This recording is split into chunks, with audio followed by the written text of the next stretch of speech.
आज की वीडियो में हम देखने वाले हैं क्लास 10th के चैप्टर नंबर 4 जो कि है क्वाड्रेटिक इक्वेशन, उसके एज रिलेटेड वर्ड प्रॉब्लम्स।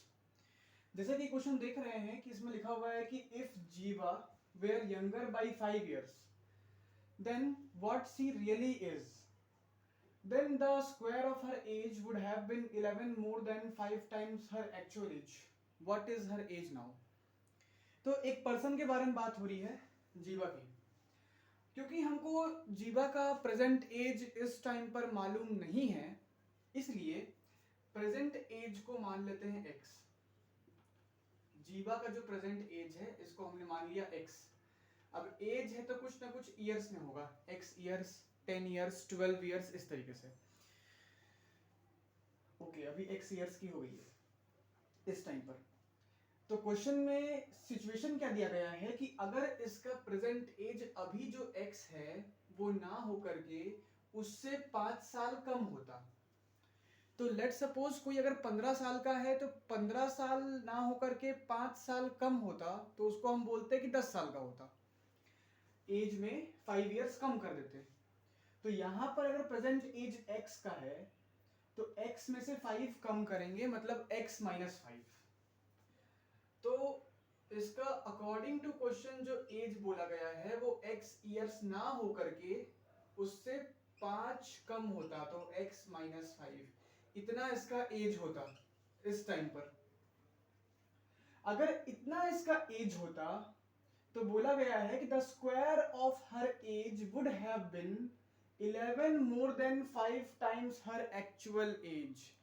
अगर कोई इंसान x ईयर्स का है, लेकिन चलो मान लो कि वो x का नहीं होता, x माइनस 5 का होता, तो जिस भी एज का होता उस एज का स्क्वायर जो है वो इसके एक्चुअल एज के 5 टाइम्स में 11 ज्यादा होगा। एक्चुअल एज के 5 टाइम्स में 11 ज्यादा होगा। Is that clear? ये बात क्या हुआ होगा कि चलो मान लो तुम क्या होता, तुम अभी मान लो 15 साल के हो, तुम 15 साल के ना होते, तुम्हारा एज जो है तुम 10 साल का हो तुम्हारा, मान लो, ठीक है। अकॉर्डिंग टू क्वेश्चन एक हाइपोथेटिकल सिचुएशन इमेजिन कर लेते हैं कि कोई इंसान अभी 15 साल का है, वो 15 ना होकर के अपने एज से 5 कम होता, तो क्या होता? वो 10 साल का होता। और क्या होता? तो वही बोल दिया गया है कि उसके इस एज का स्क्वायर, जितना साल का ये था एक्चुअली में, उतना ना होकर के उसके एज में से 5 घटाया गया। जो भी घटाने के बाद, माइनस करने के बाद जो भी हमारा आंसर आया, उस एज का स्क्वायर जो है उसके एक्चुअल जो एज था उसके 5 टाइम्स में से कुछ ज्यादा होगा। मतलब कि अगर आप 15 के हो, 15 ना होकर के आप 10 के होते, तो आपके एज का जो स्क्वायर निकालते हैं, जो भी आपका एज आया उसका स्क्वायर जो है आपके प्रेजेंट एज का, प्रेजेंट एज में सबसे पहले बोला है 5 टाइम्स करने, और फिर उसके बाद बोला है, इस क्वेश्चन में बोला है 11 बढ़ाने के लिए, बट यहां देखा जाए तो 25 बढ़ेगा अकॉर्डिंग टू द क्वेश्चन, ठीक है। तो जो भी आपका एज है, यहाँ पे 15 था, हमने लिख दिया 15, 15 इंटू 5 75, 75 प्लस 25, ऐसा कुछ बनता। अगर इस बात को समझ पाए होगे गहराई में जाकर के, तो 10 का स्क्वायर 100 नहीं होता, 10 का स्क्वायर होता है 100। 15 इंटू 5 75 प्लस 25 करेंगे, अपने पास डायरेक्टली हमको 100 मिल रहा है। तो वही बोला गया है कि जो भी आपका एज आया है ना, उसका स्क्वायर करने पर प्रेजेंट एज का 5 टाइम्स में समथिंग ऐड करना है। इस क्वेश्चन में 11 ऐड कर रहा है, मैंने अपने एग्जांपल में 25 ऐड किया है।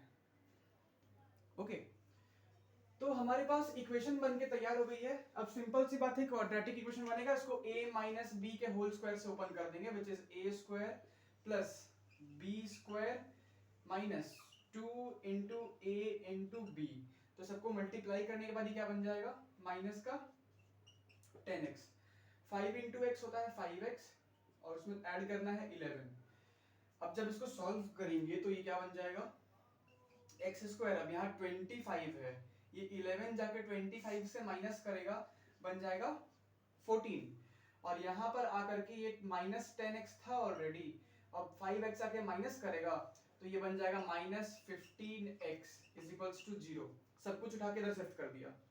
अब जो ये जो इक्वेशन बना है क्वाड्रेटिक बना है, इसको अगर आप अच्छे से अरेंज कर दे तो x square minus 15x plus 14 equals to 0 बनेगा। अब इसका आप या तो मिडिल टर्म स्प्लिटिंग कर दीजिए या क्वाड्रेटिक इक्वेशन से सॉल्व कर दीजिए। अगर इसका मिडिल टर्म स्प्लिटिंग करेंगे तो x square minus 14x minus x plus 14 में ये ब्रेक कर जाएगा। फिर क्या करेंगे, कुछ कॉमन निकालेंगे इन दोनों में से और इन दोनों में से। जब x स्क्वायर और 14x में से हमको कॉमन दिखने वाला है x, जब x कॉमन निकालेंगे तो बनेगा x माइनस 14। x माइनस 14 के बाद यहां से क्या कॉमन निकालेंगे, -1 कॉमन निकल जाएगा और x माइनस 14 इक्वल्स टू 0 लिख दिया।